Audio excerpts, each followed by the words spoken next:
오늘 함께 나눌 말씀의 제목은 영적 전쟁 시리즈 세 번째 시간 기도와 간구의 능력입니다. 우리는 지난 두 주일에 걸쳐서 하나님의 전신갑주 6가지를 우리가 묵상했습니다. 일일이 한번 우리가 생각해 보면 진리의 허리띠, 의의 호심경, 또 평안의 복음, 믿음의 방패, 구원의 투구, 그리고 마지막에 성령의 검, 곧 하나님의 말씀이라고 했죠. 이 중에서 5가지는 방어용 무기인데 마지막 하나님의 말씀은 공격용 무기라고 이렇게 했습니다.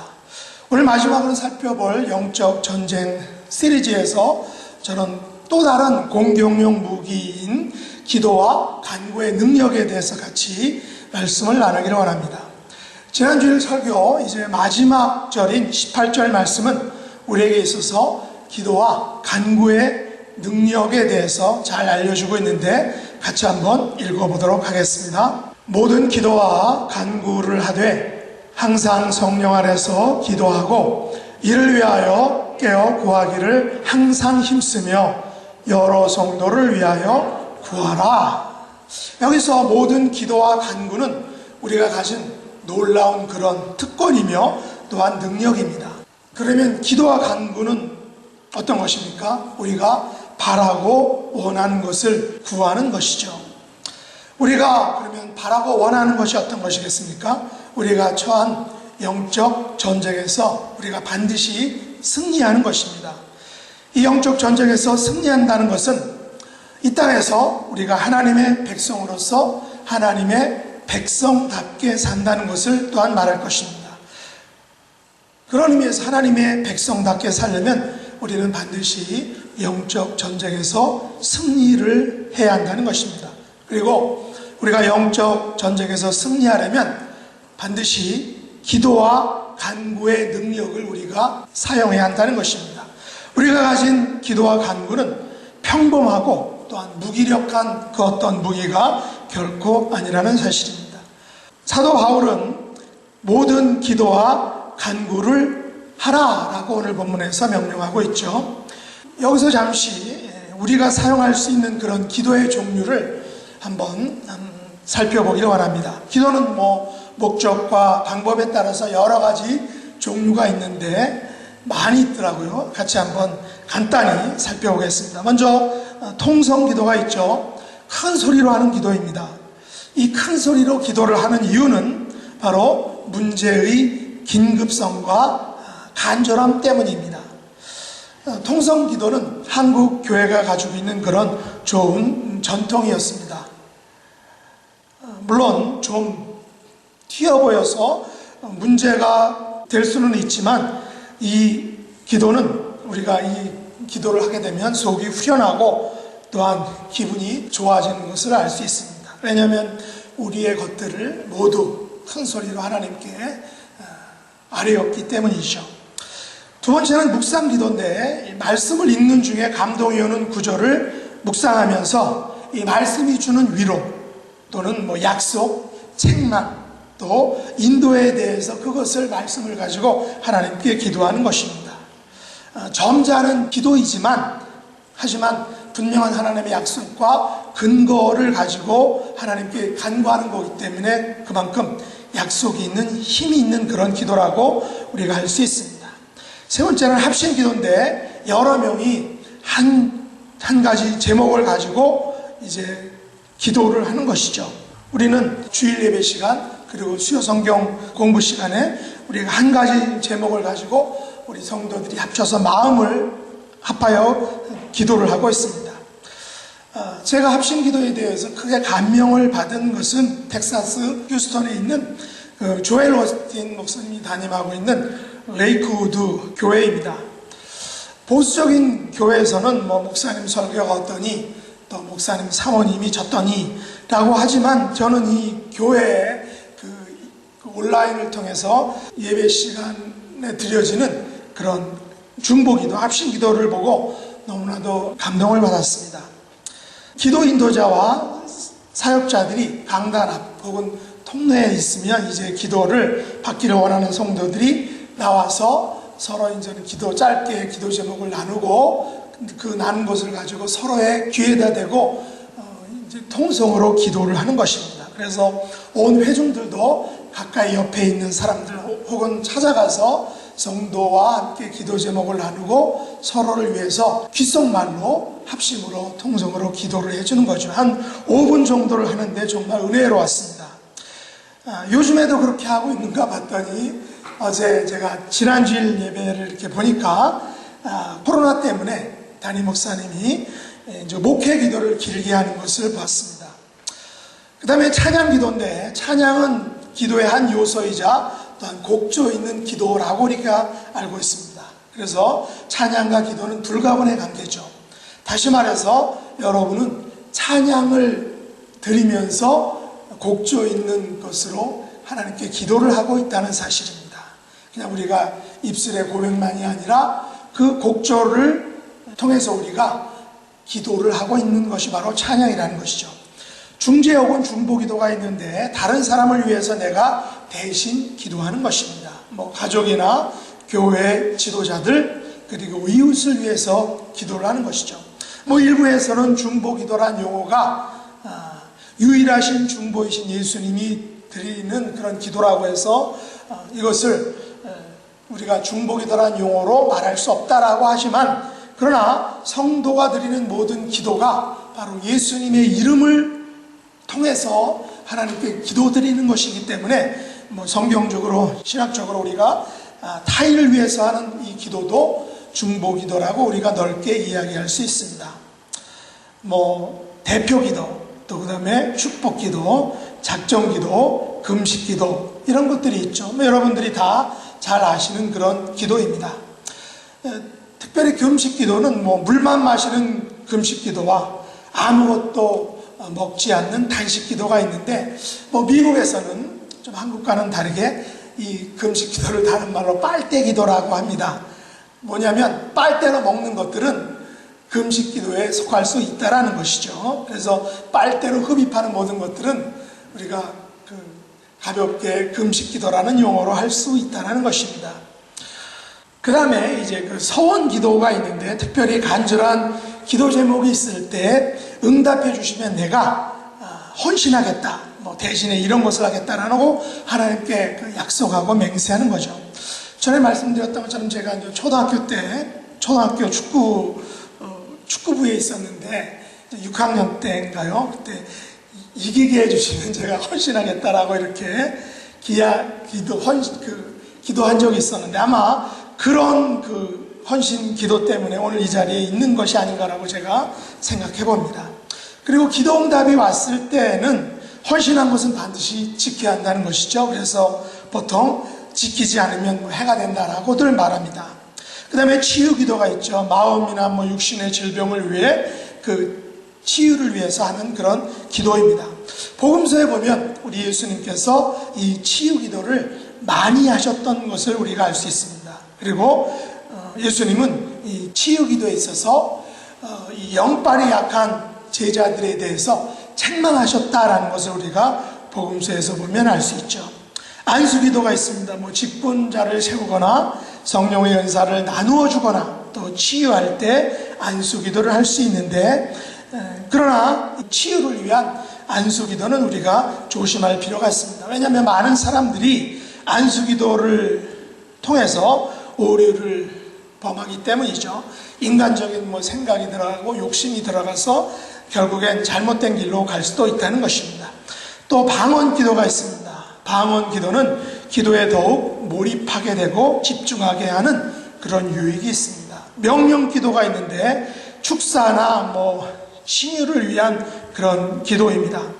우리들도 이런 기도를 할 수 있고 또한 반드시 해야 한다는 것입니다. 내가 나사렛 예수 그리스도의 이름으로 명령한다. 악한 귀신아 또 질병아 내게서 또 누구에게서 떠나라 라고 우리가 분명히 명령할 수 있다는 것입니다. 우리는 이러한 기도의 권세를 가지고 있는데 이것은 나의 권세가 아닌 예수님의 권세이기 때문에 예수님의 이름으로 명한다면 충분히 우리도 할 수 있다는 것이죠. 또한 전투기도 또한 목표 기도가 있는데 이것은 중재기도의 일종으로 특정 지역을 위해서 하는 기도입니다. 일명 다른 말로 하면 땅 밟기 기도라고 이렇게 하죠. 성경에도 보면 출애굽한 이스라엘 백성들이 여리고성을 돌면서 계속 땅을 밟으면서 기도하고 또 찬양하고 했던 것을 볼 수 있습니다. 그리고 임재기도와 명상기도가 있는데 하나님과의 어떤 친밀한 교제를 누리는 기도가 바로 이 임재기도, 명상기도입니다. 일반적으로 간구기도가 끝난 다음에 하는 기도인데 저는 이 기도를 산책할 때나 혼자 걸을 때 혹은 차에 타고 있을 때 대화식으로 하나님께 기도하는 것인데 이 임재기도를 할 수 있습니다. 마지막으로 살펴볼 것은 듣는 기도입니다. 듣는 기도를 통해서 하나님의 음성을 듣는 것입니다. 기도라고 해서 우리만 블라블라 하면서 그냥 하나님께 이거 해주세요 저거 해주세요 라고 말하는 것이 아니라 이제 기도하고 간구한 것들에 대해서 하나님께서 무엇이라고 말씀하시는지를 듣는 기도, 이것이 바로 듣는 기도인데 우리에게 있어서 이 듣는 기도가 꼭 필요하다는 것입니다.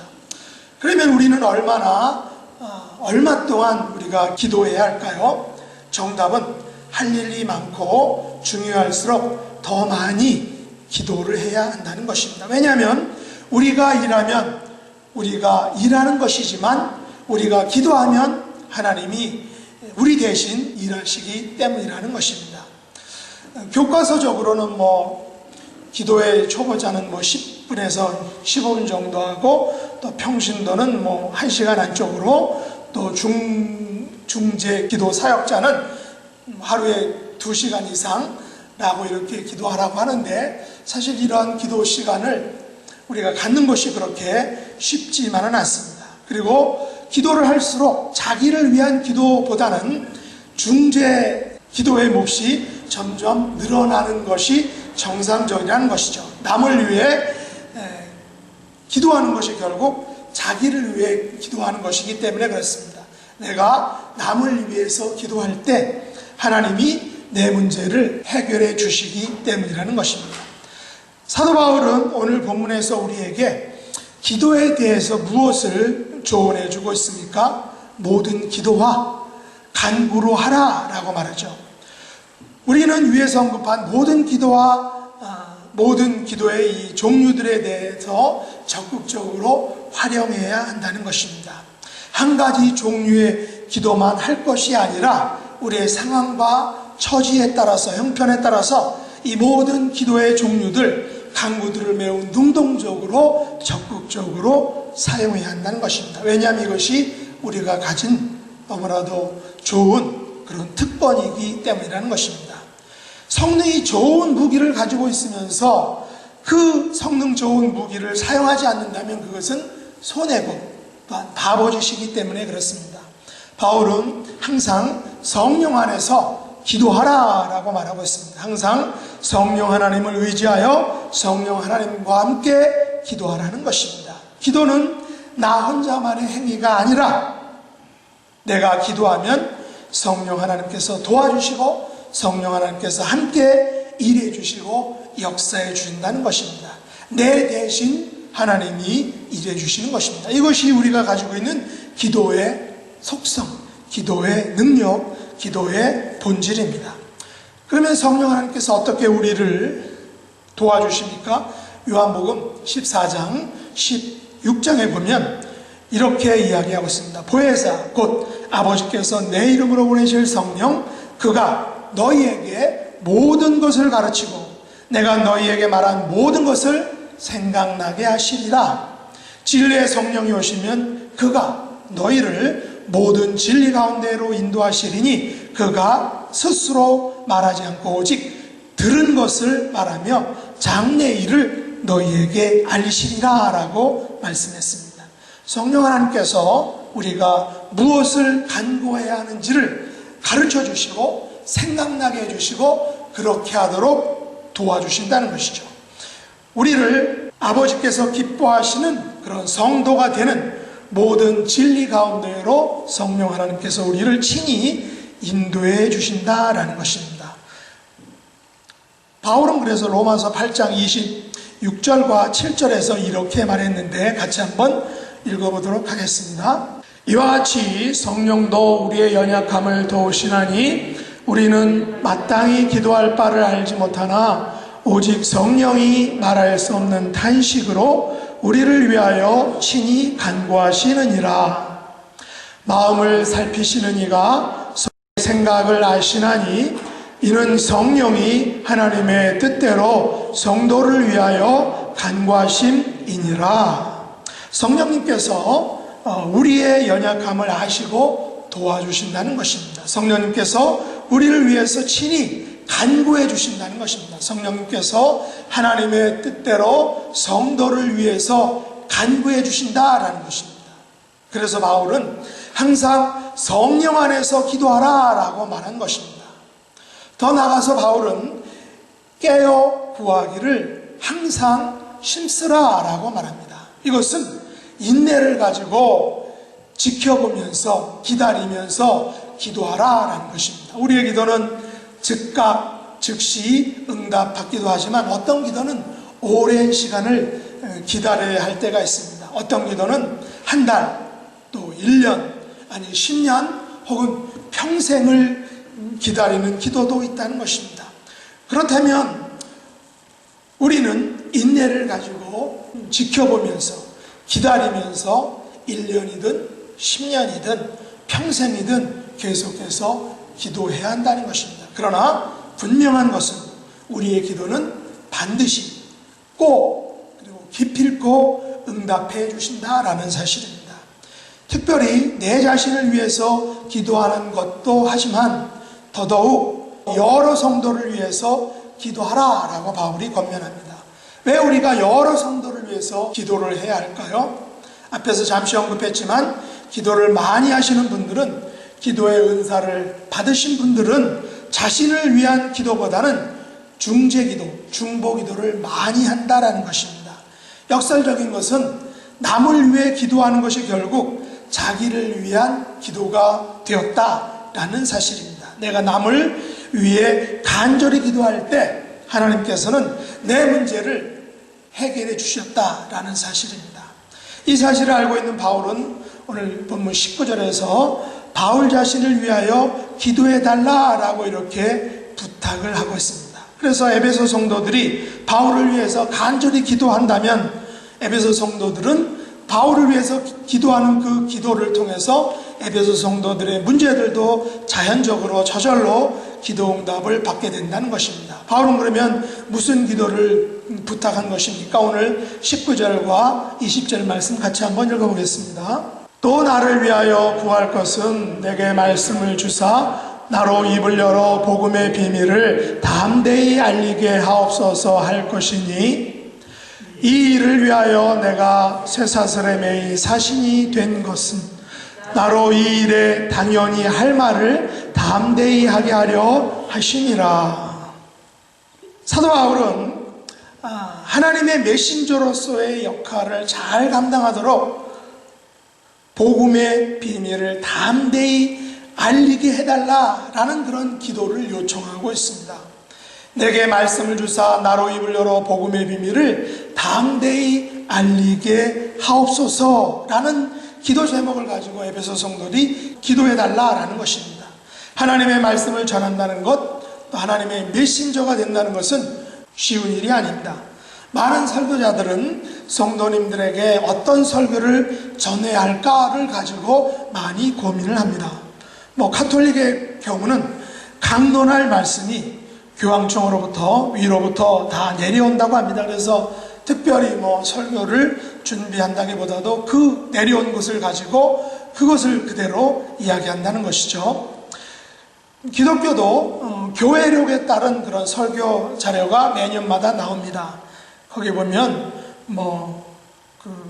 교회의 절기에 따라서 그 52주에 맞는 설교를 또 설교 본문과 설교 대지와 그런 것들을 자세히 알려주곤 합니다.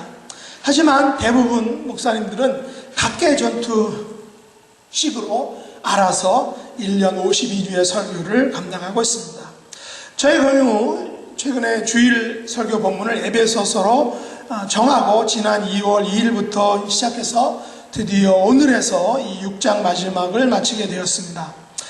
에베소서를 처음부터 마지막까지 설교를 작성했지만 이번에 다시 하면서 전에 작성한 설교문들을 기초로 해서 했는데 많은 부분에서 전과는 다른 제목 내지 주제로 말씀을 나누고 또한 전하게 되었다는 사실입니다. 왜냐하면 설교는 같은 본문이라도 다른 각도에서 이렇게 말씀을 알려주시고 또 말씀을 전할 때가 있기 때문이라는 것이죠. 물론 전하고 나서는 어떤 부분에서는 아쉬운 부분도 있지만 하나님의 말씀은 우리의 생각과 또 우리가 준비한 것들을 넘어서 전해질 수 있다는 것을 우리가 알 수 있습니다. 메신저는 자신이 말이 아닌, 자신이 준비한 말이 아닌 또 하나님께서 주시는 그런 말씀을 전하는 사람이다라는 것을 우리가 잘 알 수 있습니다.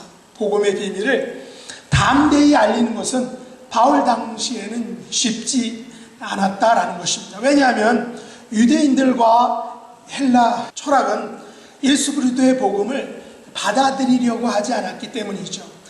그 당시 전통적인 유대인들은 복음의 비밀인 예수 그리스도를 인정하지 않았습니다. 또한 헬라 철학은 예수 그리스도를 통한 복음의 비밀을 이성으로 이해할 수 없었기 때문에 받아들일 수 없었다는 것입니다.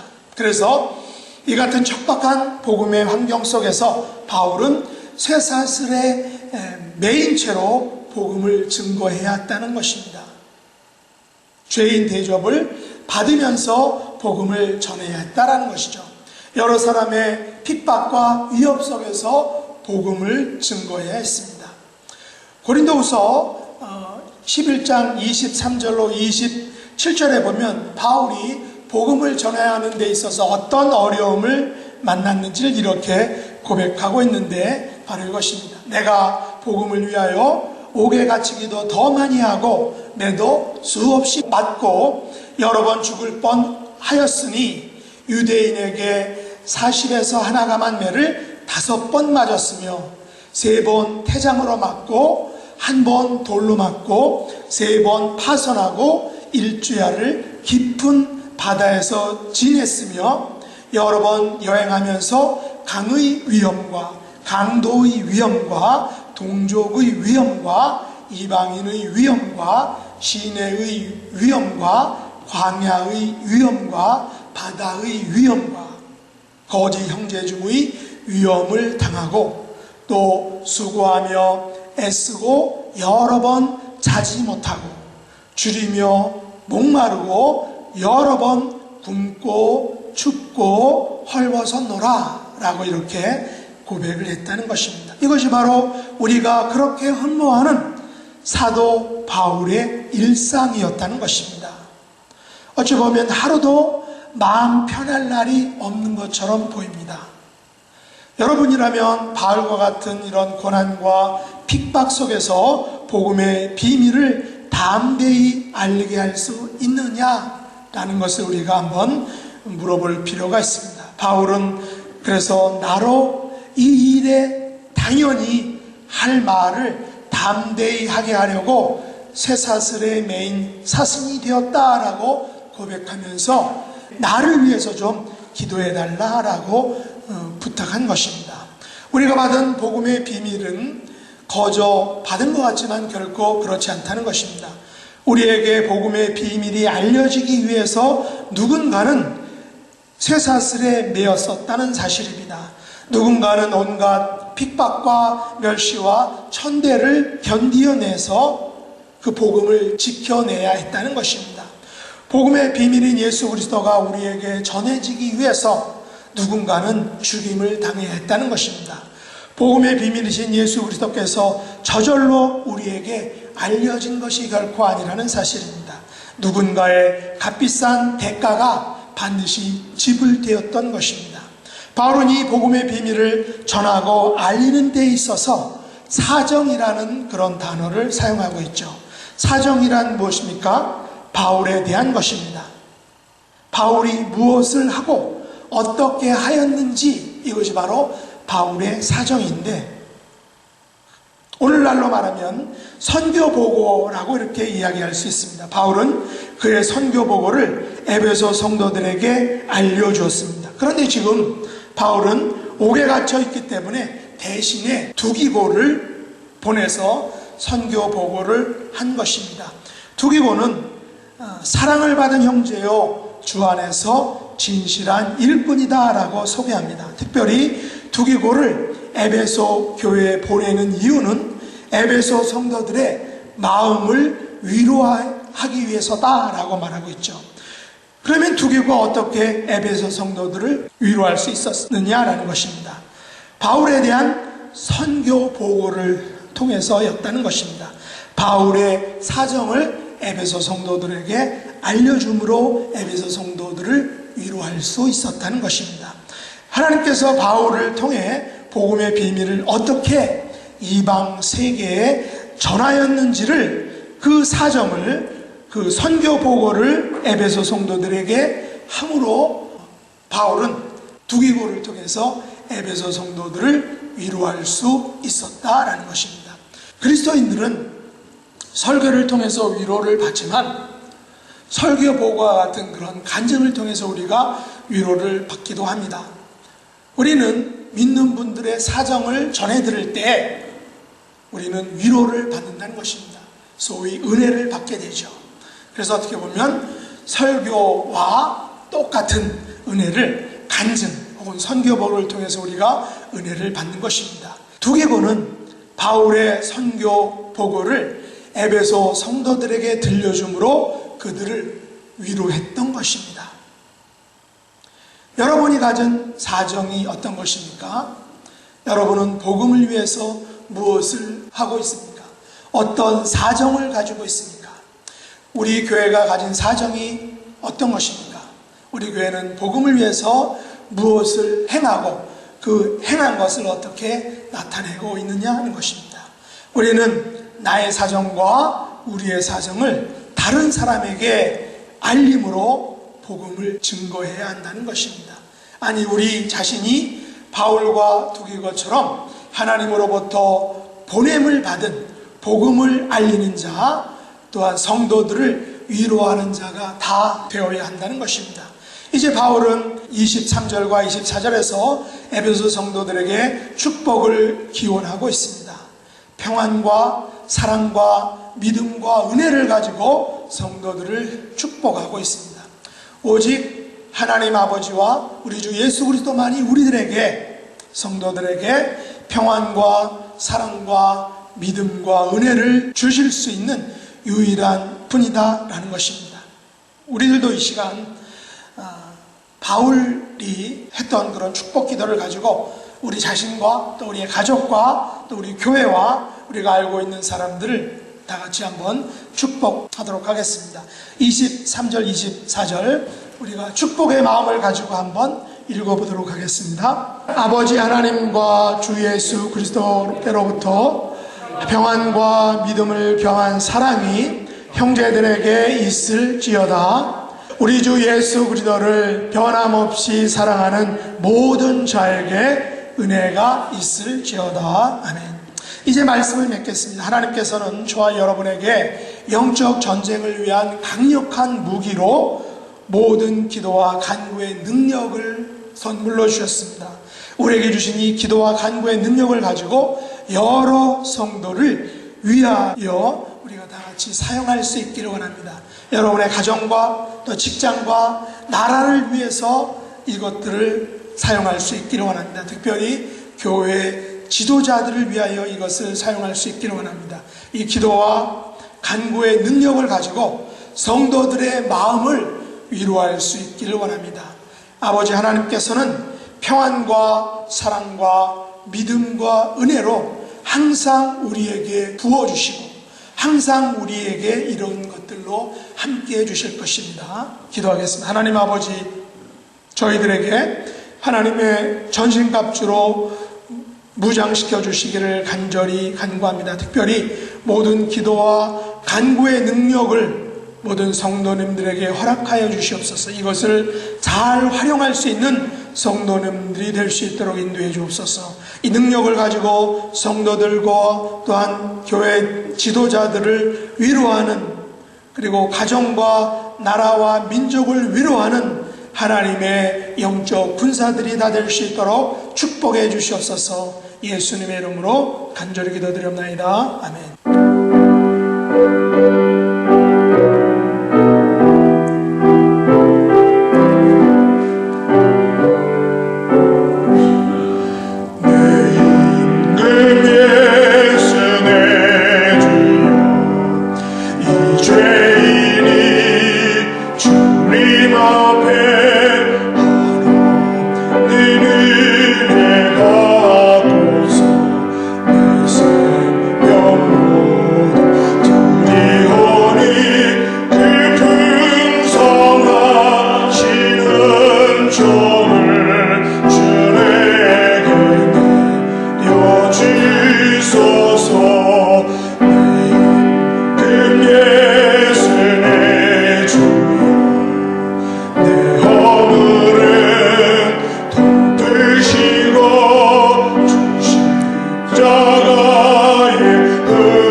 하나님 아버지, 지난 10달을 하나님의 은혜 가운데 지켜준 것을 감사를 드립니다. 남은 2달을 통해서 하나님 아버지의 사랑과 은총을 마음껏 부어주시기 원합니다. 우리가 코로나로 인하여 낙심되고 불편했던 모든 것들을 깨끗이 씻을 수 있도록 하나님 아버지의 은혜로, 은총으로 함께 해주시기 원합니다. 지금 저희가 이 땅에서 치르고 있는 그런 영적 전쟁에서 아버지께서 주신 그런 모든 기도와 간구의 능력을 가지고 우리의 대적들을 물리치고 승리할 수 있도록 하나님 은총 베풀어 주시기 원합니다. 하나님 앞에 나올 때 열의 하나를 구별하고 감사와 간구와 소원을 물질에 담아 드리는 모든 예물들을 하나님께서 기뻐 받아주시고 드림의 기쁨과 축복을 맛보고 누리는 삶을 살도록 하나님이 은총 베풀어 주시옵소서. 예수님의 이름으로 간절히 기도드리옵나이다. 아멘.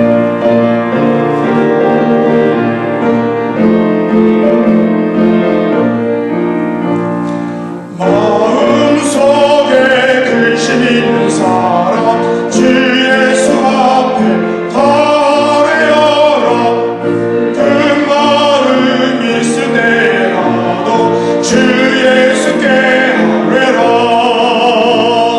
주 예수 앞에 달려라.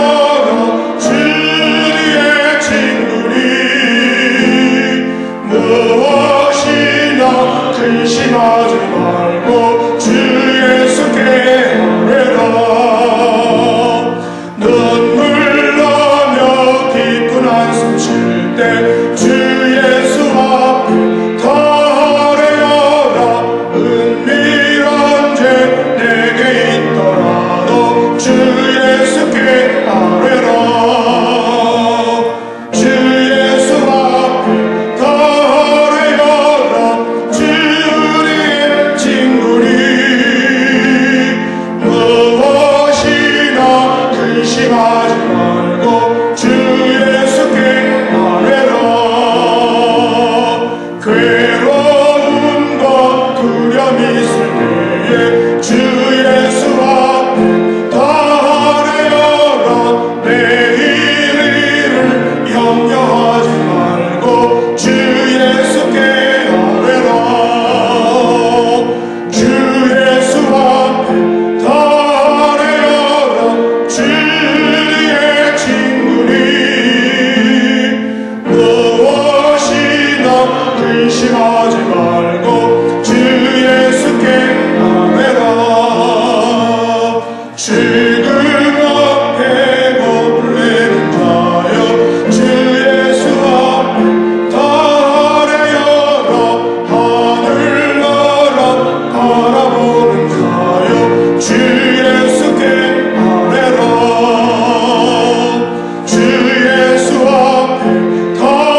놀라우신 사랑하심과 성령 하나님의 위로 교통하심이 모든 기도와 간구의 능력을 통해서 영적 전쟁에서 승리하는 삶을 살기로 다짐하는 하나님의 백성들 머리 위에 지금부터 영원 무궁토록 함께 있을지어다. 아멘.